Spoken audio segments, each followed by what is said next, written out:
The December wind howled through the canyon like a wounded animal as Emma Olson staggered through snow that reached her knees, each step a battle she was slowly losing.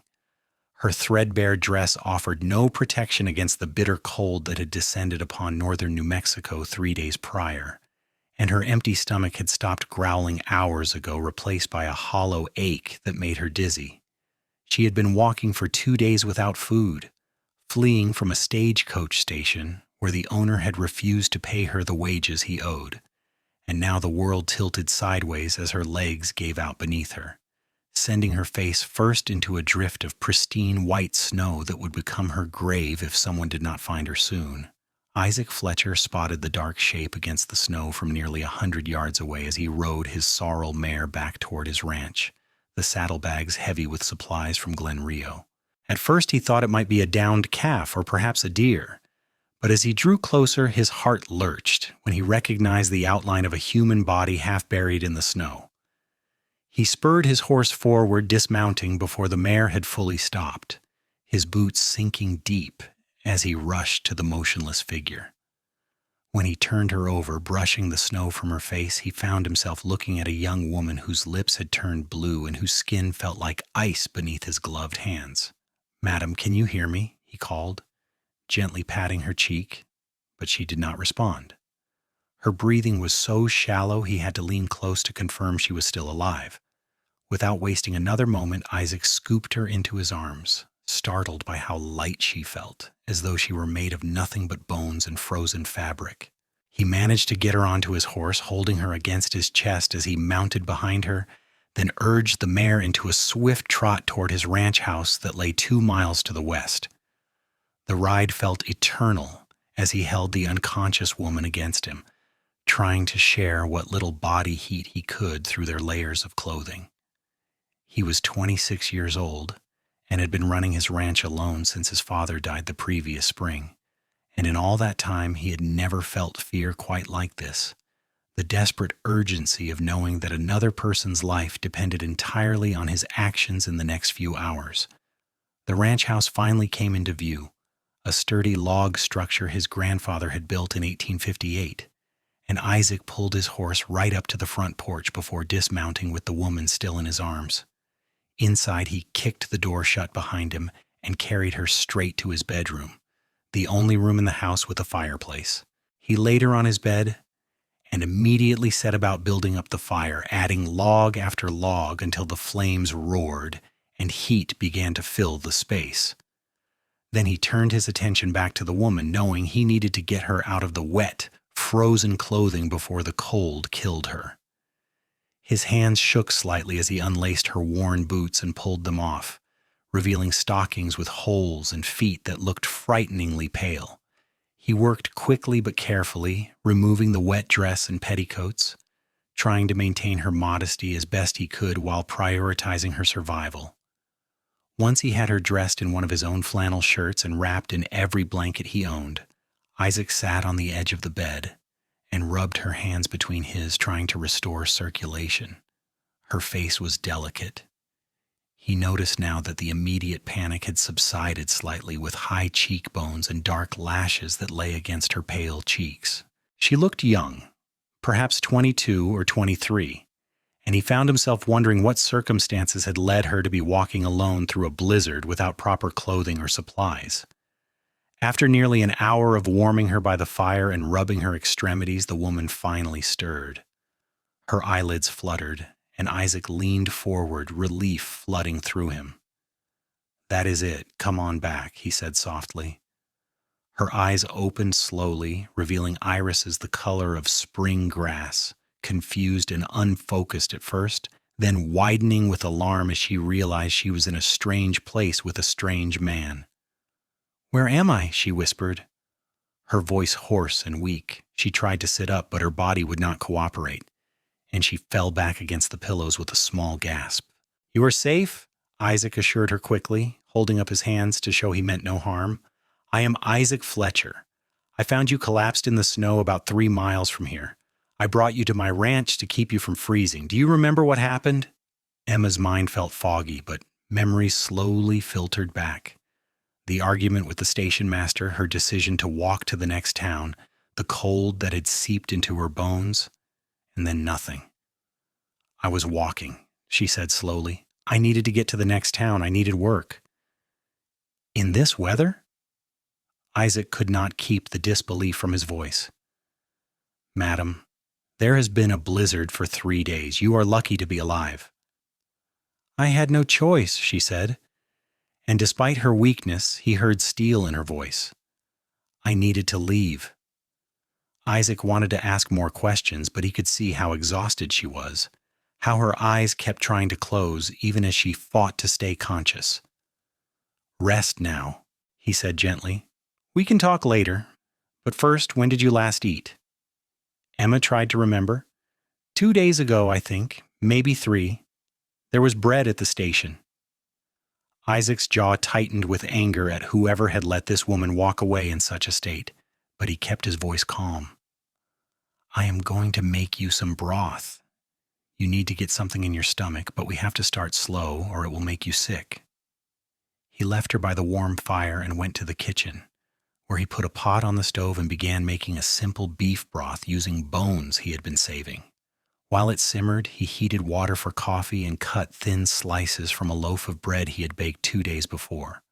The storm outside had intensified, wind rattling the windows and snow piling up against the walls, and Isaac sent a silent prayer of thanks that he had chosen to ride home when he did. Another hour, and that woman would have been buried under the snow, invisible and lost forever. When the broth was ready, he poured a small amount into a mug and carried it back to the bedroom. Emma had fallen asleep again, her breathing steadier now, her face gaining just a hint of color. Isaac hated to wake her, but he knew she needed nourishment more than rest right now. He sat on the edge of the bed and gently touched her shoulder. Madam, I need you to wake up for just a few minutes. You need to drink this. Her eyes opened more easily this time, and Isaac helped her sit up, propping pillows behind her back. He held the mug to her lips, and she drank slowly, the hot liquid bringing tears to her eyes. Slowly, Isaac cautioned, just small sips. She obeyed, and after she had consumed about half the mug, he set it aside. That is enough for now. We will try more in a little while. Thank you, Emma whispered, meeting his eyes for the first time. She saw a man with dark hair that curled slightly at the collar, warm brown eyes that held genuine concern, and a strong jaw covered with a few days' worth of stubble. His face was weathered from outdoor work but kind, and she felt instinctively that she could trust him. You saved my life. Anyone would have done the same, Isaac replied, though they both knew that was not entirely true. The frontier could be harsh, and not everyone would have taken in a stranger, especially a lone woman. What is your name? Emma Olson. Well, Miss Olson, you are welcome to stay here until you are well and until this storm passes. I have plenty of supplies and the ranch is secure. You will be safe here.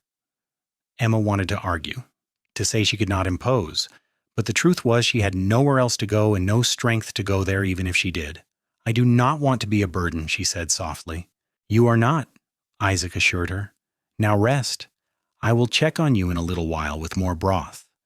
Over the next few days, Isaac tended to Emma with a care and gentleness that surprised them both.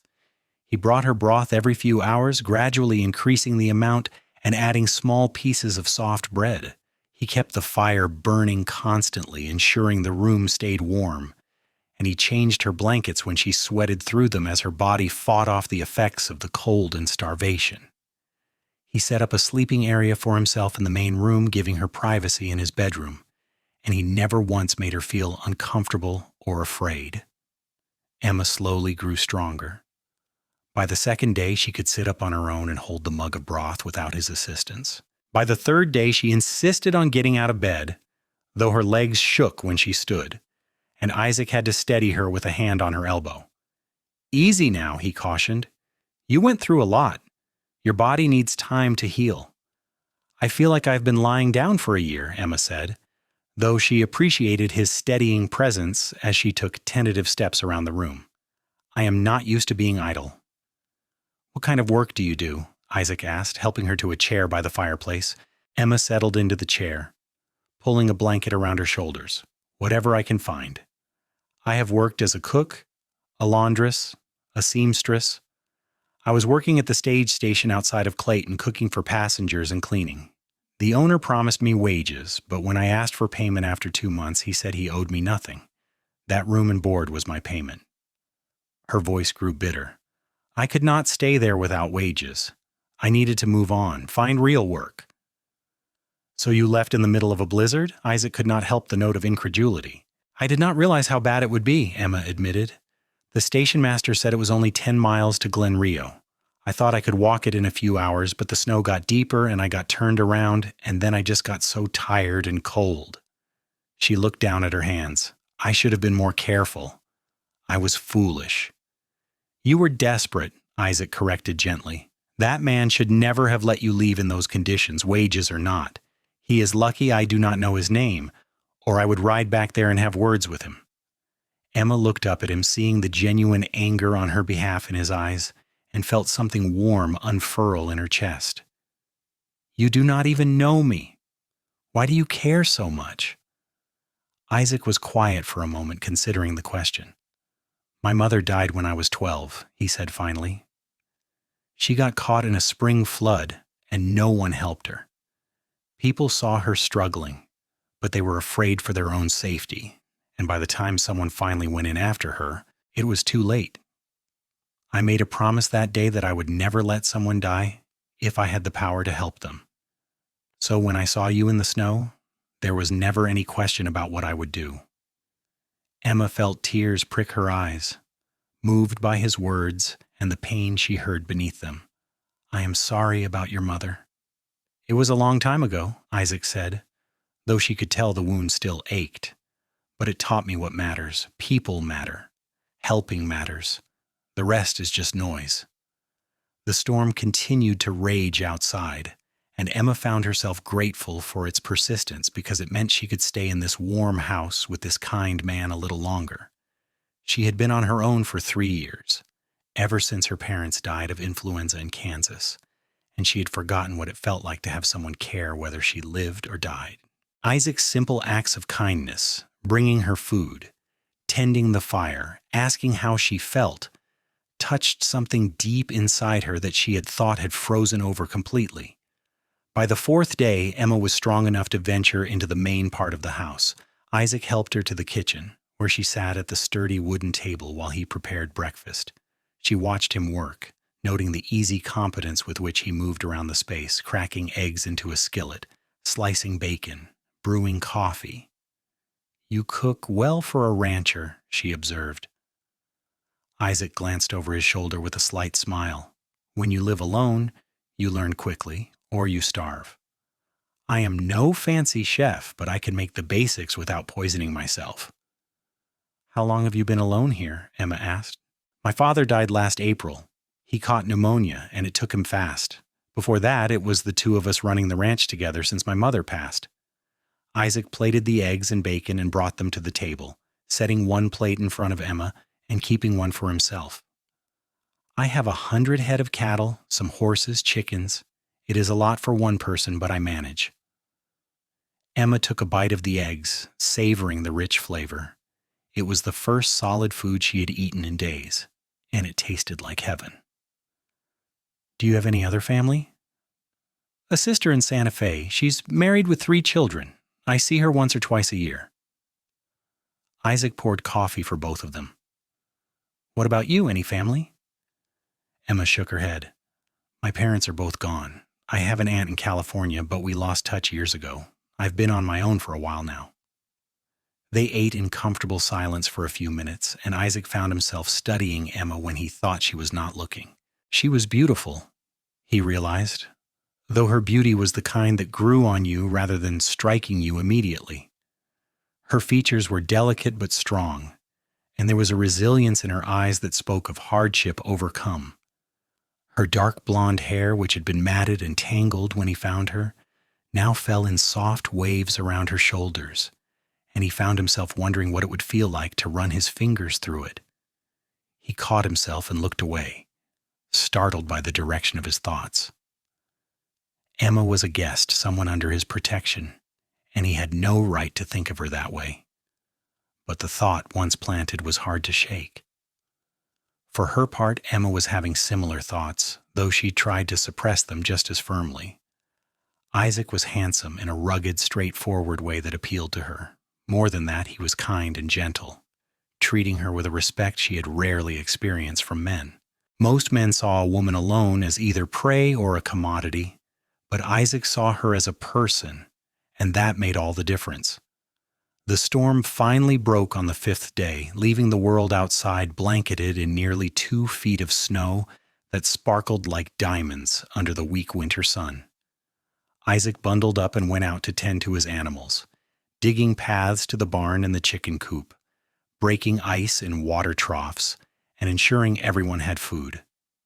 Emma, feeling much stronger, insisted on helping with the indoor chores.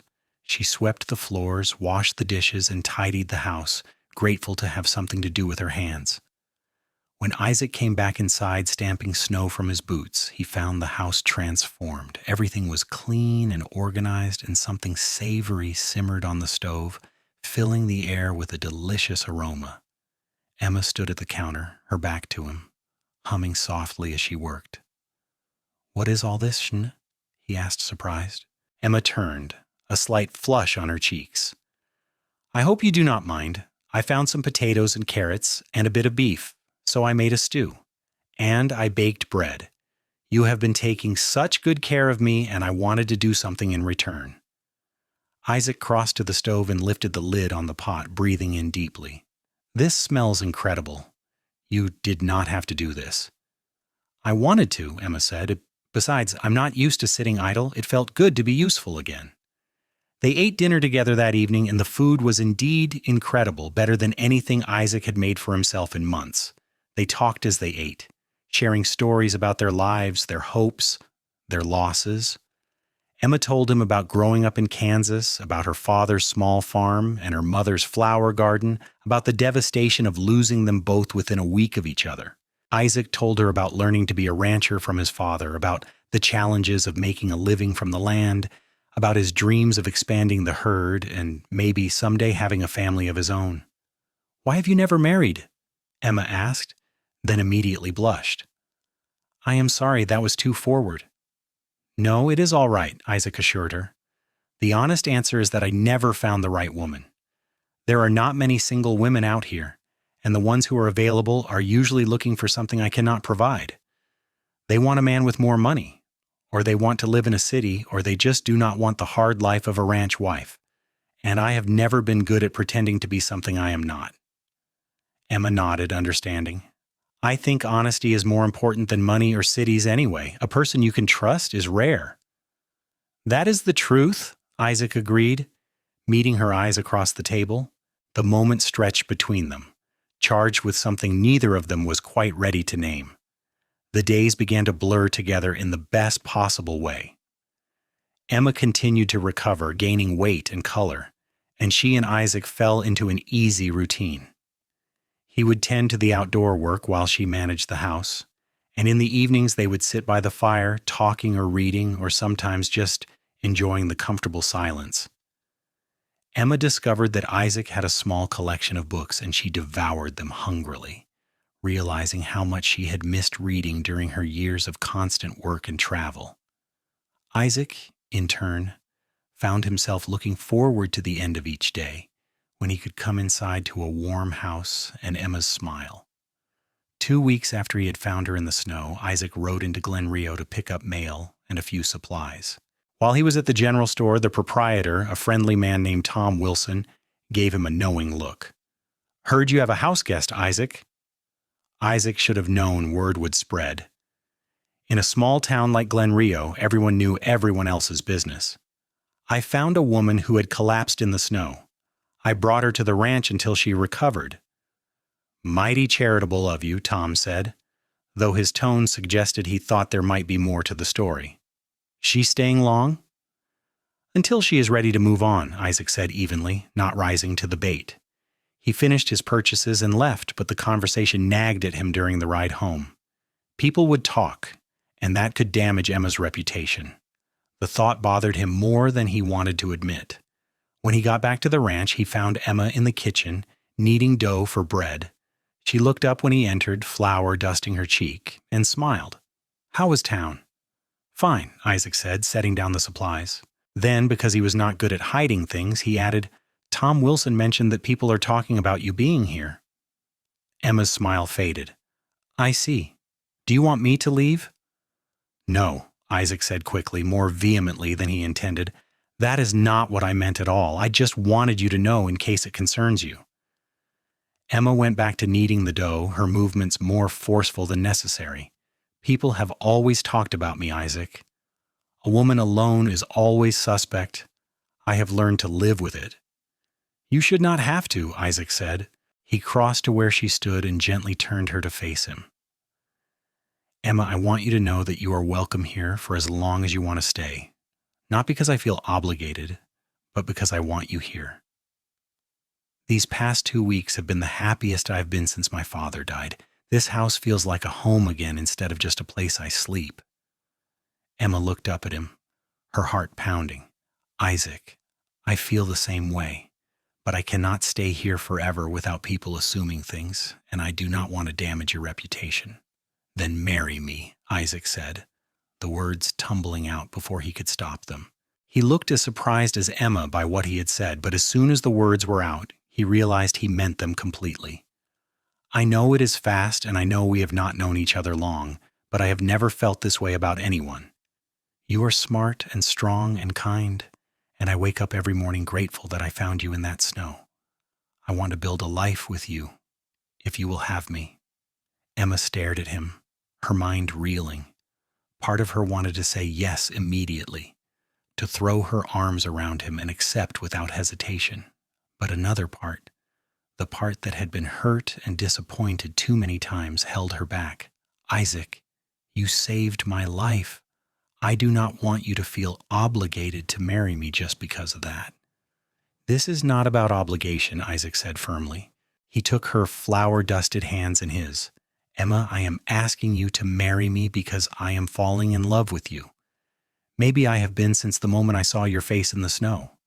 I know it is crazy and I know it is fast, but out here we do not have the luxury of long courtships and careful consideration. Life is hard and short, and when you find something good, you hold on to it. You are something good, Emma. You are the best thing that has happened to me in years." Emma felt tears spill down her cheeks. No one had ever spoken to her this way, with such raw honesty and emotion. She thought of the life she had been living before, constantly moving, constantly working, always alone. And she thought of the life Isaac was offering, a home, a partner, someone who saw her and valued her and wanted to build something with her. "Yes," she whispered, "yes, I will marry you." Isaac pulled her into his arms, holding her close, and Emma buried her face in his chest, breathing in the scent of leather and hay and something uniquely him. They stood like that for a long time, just holding each other, both of them feeling like they had finally found the place they belonged. They were married a week later in Glen Rio's small church, with Tom Wilson and his wife standing as witnesses. Emma wore a simple blue dress that Mrs. Wilson loaned her, and Isaac wore his best suit, which was a bit tight in the shoulders but made him look handsome and serious. The ceremony was brief, but when Isaac slipped a simple gold band onto Emma's finger and kissed her for the first time, Emma felt like her life was finally beginning instead of just being survived. The ride back to the ranch as husband and wife felt different, charged with excitement and nervousness. When they arrived, Isaac helped Emma down from the wagon and then, without warning, swept her into his arms. "What are you doing?" Emma asked, laughing. "Carrying my bride over the threshold," Isaac said, grinning. "It is tradition." He carried her inside and set her down gently in the main room. They stood facing each other, suddenly shy despite everything they had been through together. "So," Emma said softly, "now what?" Isaac reached out and cupped her face in his hands. "Now we start our life together." He kissed her again, deeper this time, and Emma responded, wrapping her arms around his neck. The kiss grew heated, and Isaac pulled back slightly, his breathing ragged. "Emma, are you sure about this? About me?" I have never been more sure of anything, Emma said, and she meant it. Isaac lifted her again, carrying her to the bedroom they would now share, and they spent their wedding night discovering each other, learning what brought pleasure and what brought joy, cementing the bond between them in the most intimate way possible. The next few months passed in a blur of happiness. Emma threw herself into being a rancher's wife, learning to care for chickens, help with calving, and manage the household with efficiency. Isaac taught her to ride, and she proved to be a natural, soon able to help him move cattle and check on the far pastures. They worked side by side during the day and fell into each other's arms at night, and Isaac often found himself thinking that finding Emma in the snow had been the luckiest moment of his life. Spring arrived with a rush of green across the New Mexico landscape, and with it came new challenges. Several of Isaac's cows went missing, and he suspected rustlers were operating in the area. He spent long days riding the property line, checking fences and looking for signs of theft. Emma worried every time he left, knowing how dangerous rustlers could be, but she also knew he had to protect their livelihood. One evening in late April, Isaac came home looking troubled. I found tracks near the north pasture, he told Emma over dinner. Definitely not our cattle. Someone is scouting our herd. What are we going to do? Emma asked, fear tightening her chest. I am going to set a watch, Isaac said. Sleep out there for a few nights and see if I can catch them in the act. Then I am coming with you, Emma said firmly. Emma, it could be dangerous. Which is why you should not go alone, Emma countered. I can shoot, Isaac. You taught me yourself. 2 sets of eyes are better than 1. Isaac wanted to argue, but he could see the determination in her eyes and knew it would be futile. Besides, she was right. Having her with him would make the watch easier and safer. All right, he agreed, but you stay behind cover, and if shooting starts, you run. Promise me. I promise, Emma said, though they both knew she would not run if he was in danger. They spent 2 nights camped in the north pasture, taking turns keeping watch while the other slept. On the 3rd night, Emma was on watch around midnight when she heard the soft sound of hooves approaching. She quickly woke Isaac, and they both took position behind a large outcropping of rocks, rifles ready. 4 men rode slowly into view, clearly preparing to cut out some of the cattle. Isaac waited until they were in the act, gathering evidence, then called out, "Hold it right there." The rustlers spun around, and one of them raised his rifle. Isaac fired first, shooting the gun out of the man's hand. The other rustlers realized they were caught and outnumbered, at least in terms of position, and raised their hands. "Do not shoot," one of them called. "We are going." "You are going to jail," Isaac corrected. He kept them covered while Emma rode back to the ranch and then on to Glen Rio to fetch the sheriff. By dawn, the rustlers were in custody, and Isaac and Emma were back at the ranch, exhausted but relieved. "You were amazing," Isaac told Emma as they finally climbed into bed. "You did not panic. You did exactly what needed to be done. I am proud of you." Emma curled against him, her head on his chest. "We make a good team." "The best team," Isaac agreed, kissing the top of her head. As spring turned to summer, Emma began to notice changes in her body. She was tired more often, and the smell of bacon in the morning made her nauseous. It took her a few weeks to realize what was happening, and when she did, joy and fear warred within her. She waited until she was certain before telling Isaac, choosing an evening when they were sitting on the porch watching the sunset paint the sky in shades of orange and pink. "Isaac, I have something to tell you," she said, taking his hand. He looked at her, immediately concerned by the seriousness of her tone. "What is it? Are you all right?" "I am fine," Emma assured him. "Better than fine, actually. Isaac, I am going to have a baby." For a moment, Isaac just stared at her, processing the words. Then a huge grin broke across his face, and he let out a whoop of joy that startled the horses in the corral. He picked Emma up and spun her around, then set her down carefully, suddenly afraid he might hurt her. "A baby? We are going to have a baby?" "Yes," Emma said, laughing at his excitement. "Probably in late November, I think." Isaac pulled her close, his eyes suspiciously bright. "I am going to be a father. We are going to be parents." He shook his head in wonder. "Emma, you have made me the happiest man alive." They spent the evening making plans, talking about names and where to set up a nursery and how they would manage the ranch with a baby. Emma felt a contentment so deep it almost scared her. A year ago, she had been alone and desperate, walking through snow toward what would have been her death. Now she had a husband who loved her, a home that was truly hers, and a baby on the way. Life could change so quickly, she thought. You just had to be brave enough to accept the good when it came, the same way you endured the bad. The pregnancy progressed smoothly, though Emma found the summer heat more oppressive than usual. Isaac doted on her, trying to take over all her chores, which led to several good-natured arguments about what she was and was not capable of doing. "I am pregnant, not made of glass," Emma told him more than once, but she appreciated his care.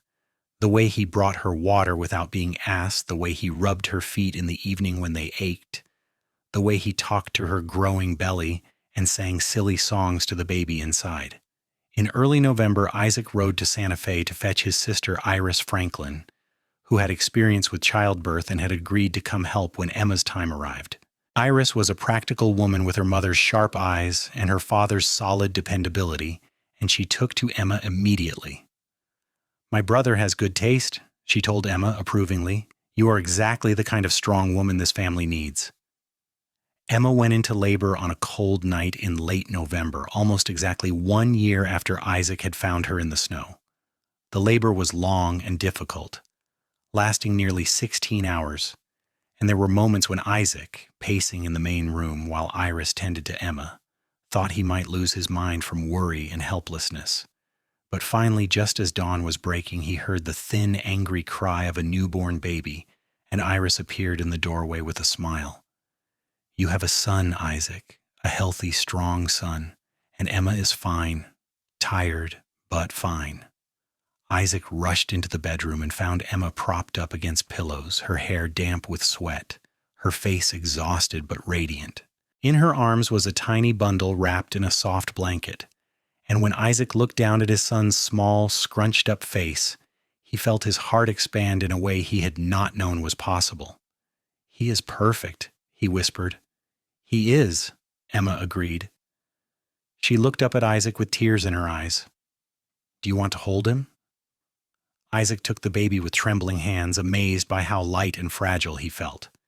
The baby's eyes opened briefly, unfocused, but somehow already curious about the world. "Hello, little one," Isaac said softly. "Welcome to the world. I am your father, and I promise I'm going to do everything I can to keep you safe and happy." They named him Ian Oliver Fletcher, and he was indeed perfect. He had Emma's green eyes and Isaac's dark hair, and from the beginning, he had a strong will that promised he would be a handful. Iris stayed for 2 weeks, helping Emma recover and teaching her everything she knew about caring for an infant. When she finally left to return to Santa Fe, she hugged them both tightly. "You two are going to be wonderful parents," she said. "That boy is lucky to have you." The first year of Ian's life was challenging, but filled with more joy than either Emma or Isaac had thought possible. There were sleepless nights and endless diaper changes and moments of sheer panic when Ian cried for reasons they could not fathom.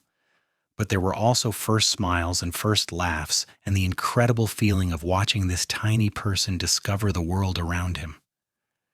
Emma and Isaac grew even closer during this time, united in their love for their son and their determination to give him the best life possible. As Ian grew, the ranch prospered. Isaac expanded the herd and began breeding horses as well as cattle, and Emma started selling her baking and preserves in town, adding to their income. They were not rich by any means, but they were comfortable, and more importantly, they were happy. They made friends in Glen Rio and the surrounding ranches, becoming part of the community in a way that felt solid and permanent. When Ian was 2 years old, Emma discovered she was pregnant again. This time, the pregnancy felt easier, perhaps because she knew what to expect.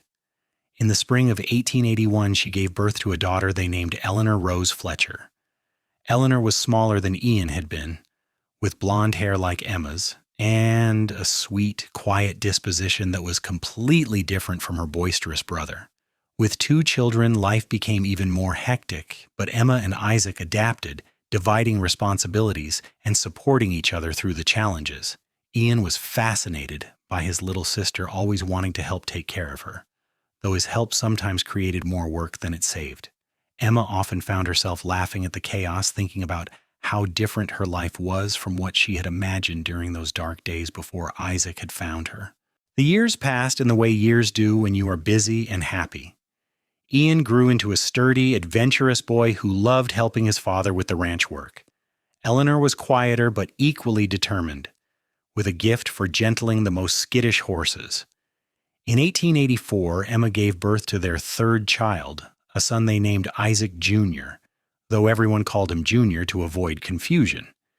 And in 1887, their family was completed with the arrival of another daughter, Elizabeth Ann. Through it all, Emma and Isaac's love for each other only deepened.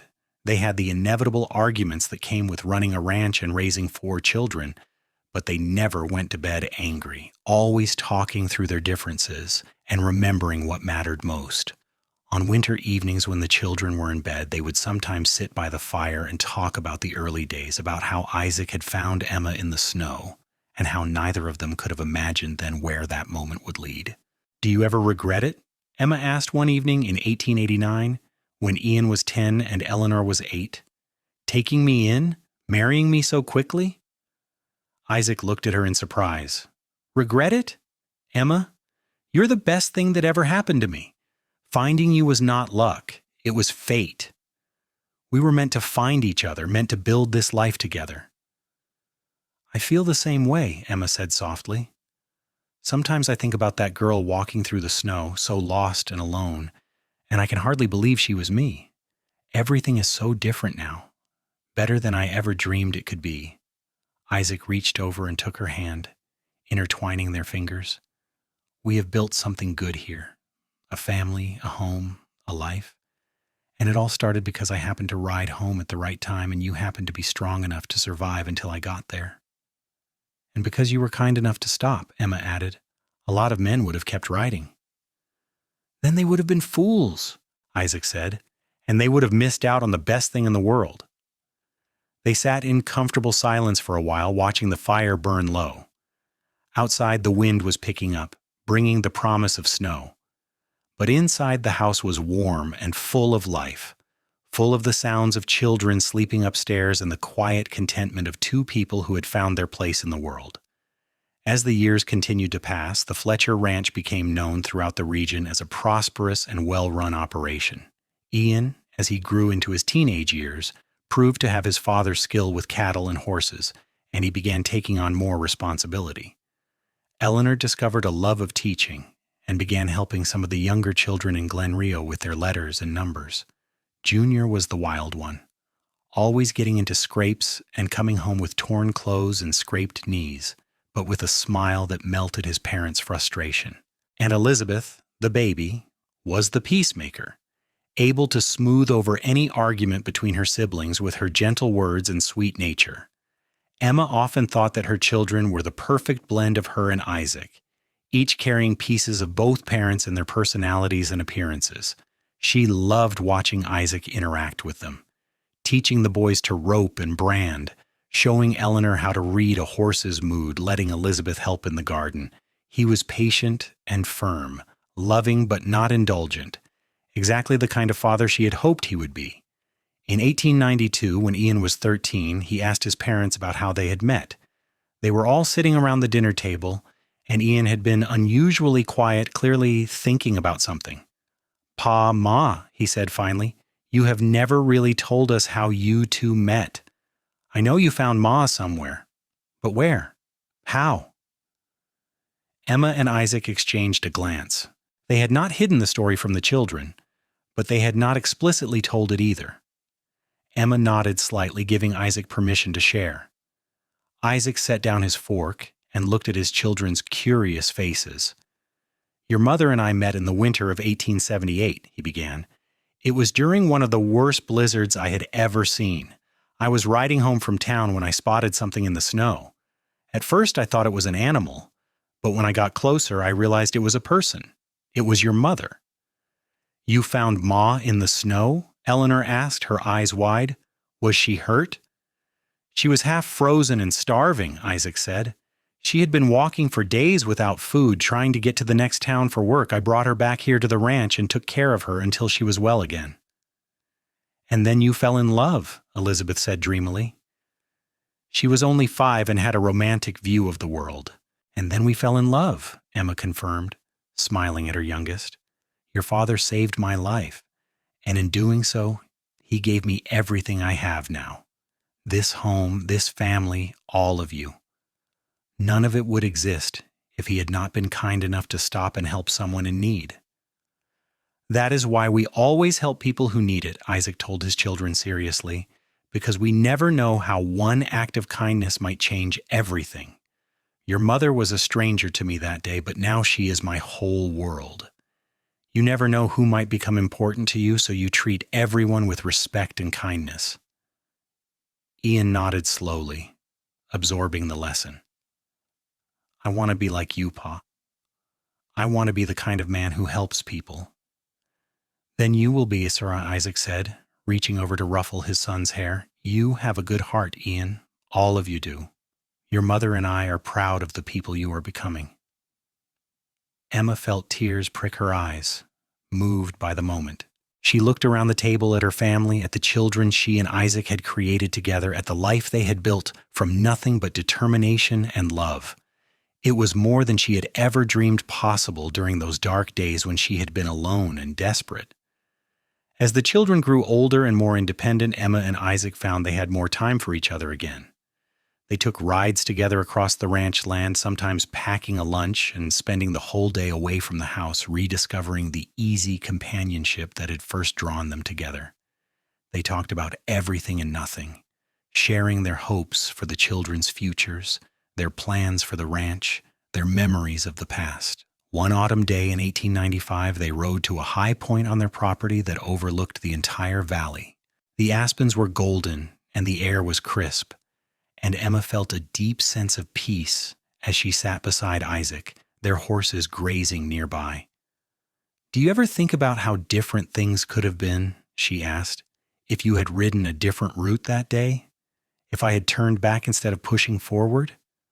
"Sometimes," Isaac admitted, "but I try not to dwell on it because it makes me realize how much I could have lost.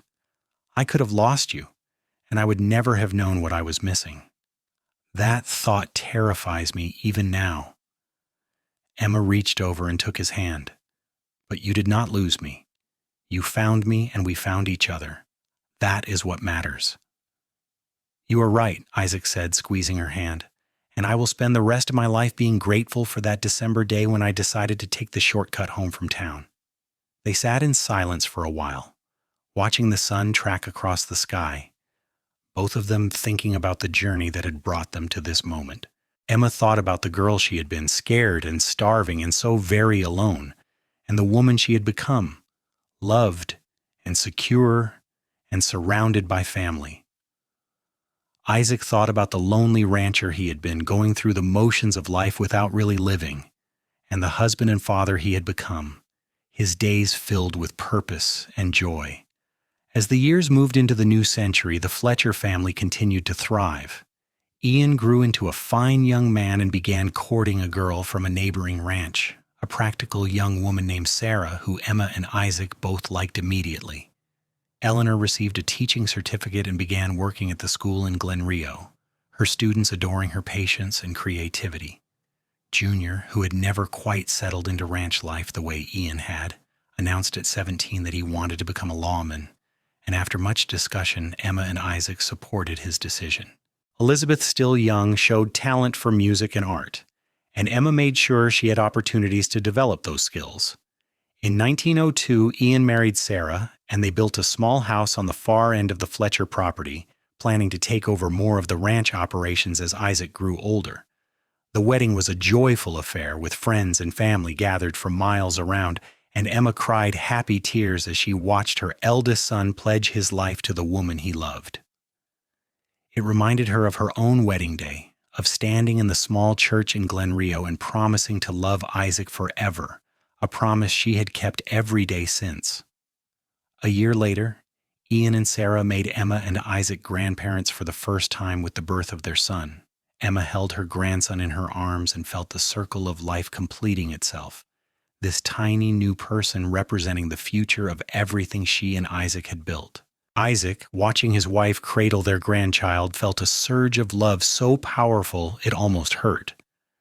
They had come so far from that winter day when he had found her in the snow, and every step of the journey had been worth it. As Emma and Isaac moved into their 50s, they gradually stepped back from the day-to-day operations of the ranch, letting Ian and Sarah take over more responsibilities. They still helped out, of course, but they also took time to enjoy the life they had built. They spent time with their grandchildren, traveled occasionally to visit Iris in Santa Fe, and simply enjoyed being together. One evening in the winter of 1908, exactly 30 years after Isaac had found Emma in the snow, they sat together on their porch despite the cold, wrapped in warm blankets and watching the sun set. Emma leaned against Isaac's shoulder, feeling the solid warmth of him, still amazed after all these years that this man was hers. 30 years, she said softly. Has it really been 30 years? Hard to believe, Isaac agreed. Feels like yesterday and like a lifetime ago all at once. If I could go back and tell that girl in the snow what her life would become, she would never believe me, Emma said. She thought she was dying alone, and instead she was about to find everything she had ever wanted. Isaac wrapped his arm around her, pulling her close. I was dying too, in a way, not physically, but inside. I was just going through the motions, not really living. You brought me back to life, Emma. You made me remember what it was all for.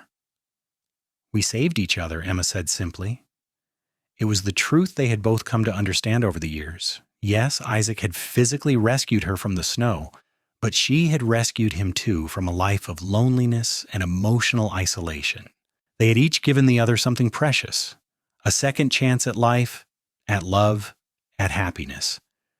They sat on the porch until the stars came out, talking and remembering, grateful for every moment they had been given.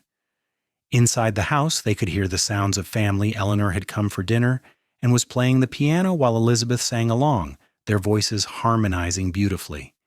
Ian's eldest son was staying with them for a few days, and his laughter rang out as he played some game with his cousins. The house was full of life and love, exactly as Emma and Isaac had always hoped it would be.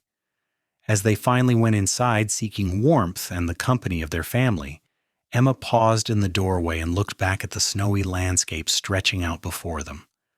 Somewhere out there, under similar stars, was the place where Isaac had found her all those years ago. It looked different now, just as she looked different, but the memory was etched into her soul as clearly as if it had happened yesterday. That moment, that act of simple human kindness, had changed everything. Isaac came up behind her and wrapped his arms around her waist, resting his chin on her shoulder. "What are you thinking about?" he asked softly. "About how lucky I am," Emma replied. "About how one moment, one decision can change an entire life. About how grateful I am that you chose kindness that day." "I will always choose kindness when it comes to you," Isaac murmured. "Always, Emma, until my last breath." They stood together in the doorway, two people who had found each other against all odds, who had built a life and a family from nothing but determination and love. The wind picked up, swirling snow around them, but they did not feel the cold. They had each other, and that was enough to keep them warm through any winter, any hardship, any challenge life might bring. The years continued their steady march forward. Junior became a respected sheriff in a town 3 counties over and eventually married a widow with 2 children, giving Emma and Isaac even more grandchildren to love. Eleanor married a school teacher from Santa Fe, and they moved back to Glen Rio to be near family, building a house in town. Elizabeth, to everyone's surprise, fell in love with a traveling musician and moved to Denver, where she performed in theaters and wrote home with exciting stories of city life. Through it all, Emma and Isaac remained the steady center of the family, the foundation upon which everything else was built. They celebrated births and mourned deaths, supported their children through triumphs and failures, and continued to love each other with the same fierce devotion they had felt from the beginning. Their hair turned gray and their bodies grew slower, but their hearts remained young, still capable of racing when they caught sight of each other across a room. In 1915, on their 37th wedding anniversary, Isaac arranged a surprise for Emma. He had Tom Wilson, now in his 70s but still running the general store, order something special from a catalog. When Isaac presented Emma with the package, she opened it to find a beautiful cameo necklace, delicate and lovely. "Isaac, it is too much," she protested, but he could see the pleasure in her eyes. "Nothing is too much for you," Isaac said, fastening the necklace around her throat. "You are the reason I wake up every morning with joy in my heart. You are the reason everything I have built has meaning. I wanted you to have something beautiful, something that represents how I feel about you." Emma touched the cameo with trembling fingers, her eyes bright with tears. "I love you so much, Isaac Fletcher, more than I have words to say." "I love you too," Isaac replied, kissing her softly. "More than yesterday and less than tomorrow, always and forever." They spent that anniversary evening as they had spent so many others, sitting together in the house they had made a home, talking and laughing and simply being together. Their children and grandchildren came for dinner, filling the house with noise and laughter, and Emma looked around the crowded table with a heart so full it felt like it might burst. "This," she thought, "this is what I was walking toward through that snow. I did not know it then, but every step was bringing me closer to this moment, this family, this love." As Emma and Isaac moved into their 60s, they became the beloved matriarch and patriarch of not just their family, but the entire community. People came to them for advice, for support, for the wisdom that came from a life well lived and challenges overcome. Emma became known for her generous heart, always ready to help a family in need or offer comfort to someone struggling. Isaac was respected for his integrity and his fairness, a man whose word was as good as gold and who treated everyone with the same respect regardless of their station in life. They celebrated their 50th wedding anniversary in 1928 with a huge party attended by what seemed like half of New Mexico. Their 4 children were there, of course, along with their spouses and what felt like dozens of grandchildren and even a few great-grandchildren. There were friends from decades of life in Glen Rio, fellow ranchers, shopkeepers, neighbors, people whose lives Emma and Isaac had touched in countless small ways over the years. As Emma stood beside Isaac, cutting the massive cake their grandchildren had helped bake, she felt overwhelmed by the outpouring of love. When it came time for toasts, Ian stood up, now a middle-aged man with silver threading his dark hair. "My parents have always been an inspiration to me," he said, his voice carrying across the crowded room. "They taught me that love is not just a feeling, but a choice you make every day. They chose each other 50 years ago, and they have chosen each other every day since.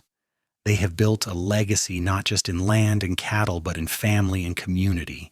Everything good in my life, I owe to them." There was not a dry eye in the room as Ian sat down, and Emma felt Isaac squeeze her hand. They had done it, she thought. They had taken the fragile beginning of their relationship and nurtured it into something strong and lasting, something that would continue beyond their own lives in the form of their children and grandchildren. It was more than she had ever dreamed possible during those desperate days before Isaac had found her. The party went on late into the night, with music and dancing and endless storytelling. Emma and Isaac danced together, moving slowly across the floor, their steps perfectly synchronized after 50 years of moving through life together. "This is nice," Emma said, resting her head against Isaac's chest. "It is perfect," Isaac agreed. "Just like you. Just like us." "We have had a good life, have we not?" Emma asked. "The best life," Isaac said firmly. "I would not change a single thing. Well, maybe I would have found you an hour earlier that day in the snow, spared you a bit of suffering, but otherwise, everything has been exactly as it should be." Emma smiled against his chest. "I would not change anything either. Even the hard parts brought us here, to this moment. And this moment is perfect. As they moved into their 70s, Emma and Isaac finally truly retired, leaving the ranch entirely in Ian and Sarah's capable hands. They moved into a smaller house on the property, just big enough for the two of them, where they could enjoy their twilight years in peace. They spent their days reading, receiving visits from their large extended family, and taking slow walks around the property they had built together. On a winter day in 1935, 57 years after Isaac had found Emma in the snow, they bundled up warmly and took a walk together. The weather was clear and cold, and Emma, now 79 years old, moved slowly but steadily beside Isaac, who at 83 still stood straight and tall despite the years weighing on him. They walked to the northern pasture, to a place as close as they could remember to where Isaac had found Emma all those years ago. "Do you ever think about what would have happened if you had ridden a different way that day?" Emma asked, not for the first time over the years. "Every time you ask me that, my answer is the same," Isaac replied, his voice still strong despite his age. "Yes, I think about it, and every time it makes me grateful that I chose the path I did. Finding you was the best thing I ever did, Emma. Everything good in my life came from that moment." Emma leaned into him, and they stood together looking out over the snow-covered landscape. "I was so scared that day," she said softly, "so tired and so sure I was going to die. And then you appeared, like an angel sent to save me." "I am no angel," Isaac said with a gentle laugh, "just a man who happened to be in the right place at the right time, but I am grateful for it every single day." They stood in silence for a while, remembering, grateful, content. The sun was setting, painting the snow in shades of pink and gold, and Emma thought about the girl she had been and the woman she had become. She had lived a full life, a rich life, a life filled with love and purpose and meaning. And it had all started here, in this place, when one man chose to stop and help someone in need. "I love you, Isaac Fletcher," Emma said, her voice carrying on the cold wind. "I have loved you for 57 years, and I will love you for whatever time we have left." "And I love you, Emma Fletcher," Isaac replied, pulling her close. "Today, tomorrow, and always. You are my heart, my home, my everything." They walked back to their house as darkness fell. Two elderly people who had shared a lifetime together and were still, after all these years, each other's greatest love.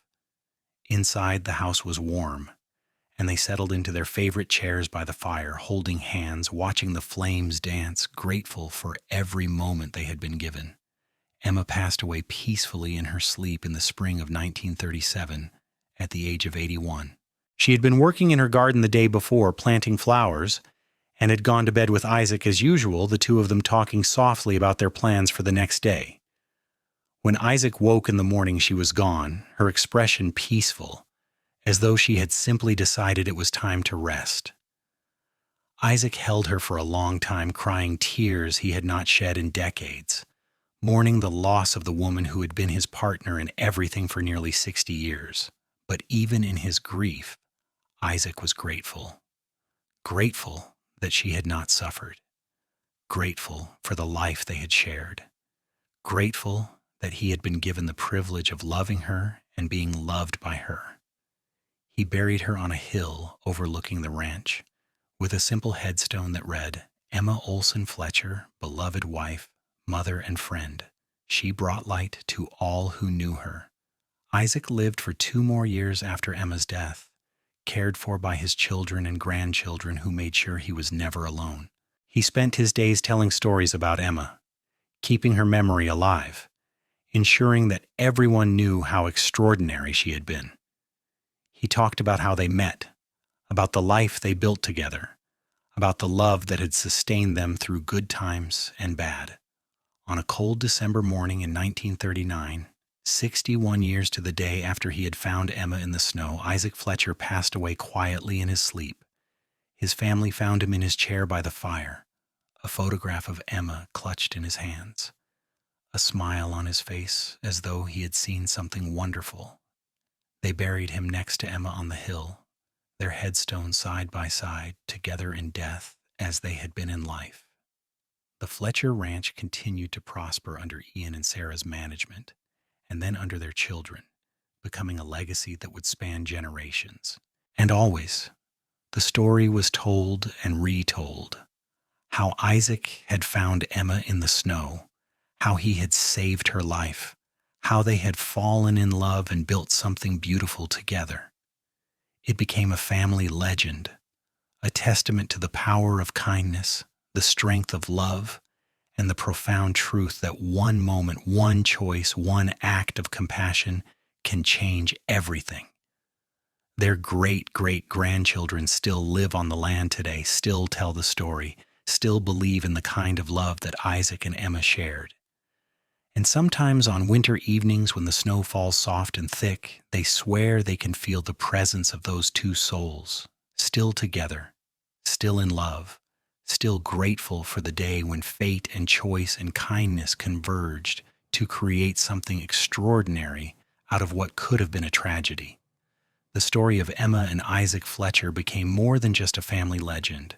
It became a reminder that love can be found in the most unexpected places, that kindness matters, that second chances are real, and that sometimes being in the right place at the right time with an open heart is all it takes to change the world, at least for one person, and sometimes that one person is enough. And